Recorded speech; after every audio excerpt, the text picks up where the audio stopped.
नमस्कार दर्शक बंधु दुरिया न्यूज को आपण को स्वागत करुच्ची मु भक्तराम। एबे आसीची गोटे नुआ खबर। आपण आगरू भी जानिथिबे ओडिशार वृद्ध वृद्धा एवं हैंडिकैप विकलांग विधवा महिला और पुरुष मानंकु जो मासिक भत्ता रूप जो दिया होउची 1000 टंकारु 3500 टंका मध्यरे सेथिरे किछि परिवर्तन हेबाकु जाउची। दर्शक बंधु आसंतु पूरा देखिबा एई वीडियो।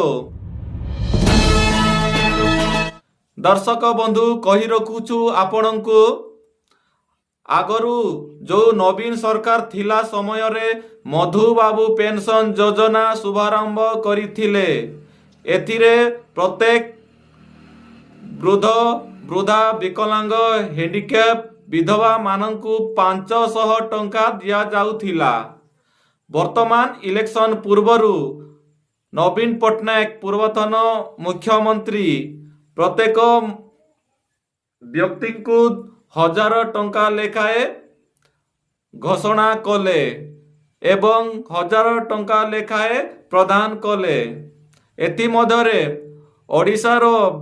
ओडिशारे जो बीजेपी सरकार आसीबा पूर्वरु इलेक्शन मध्यरे जो घोषणा करिथिले प्रत्येक जो वृद्ध वृद्धा विकलांग हैंडिकैप मानंकु 3500 टंका लेखाए प्रदान करिबा बोली घोषणा करिथिले। हेले बंधुगण आज देखिबाकू मिलुची ओलटा 80 वर्षरु ऊर्ध्व वयस्क महिला और वृद्धा को मिलुची 3500। हेले आउ जो नवीन सरकार आगरू घोषणा करिथिले सेही 1000 टंका लेखाए आज जाए मिलुची। हेले बंधुगण एटिरे कौन फरक रही आपण ही देखी पारिबे। देखंतु मधुबाबू पेंशन जो बाधक भत्ता को नहीं जो ओडिशा रे हंगामा एवं कलह सृष्टि हेइची। देखंतु राज रास्ता रे मध्य कोटी रास्ता जाम तो चक्का जाम राज रास्ता रे ओलौछंती वृद्ध वृद्धा माने। हेले मध्य सेही मानकु कोनोसी सुफल मिलु नाही।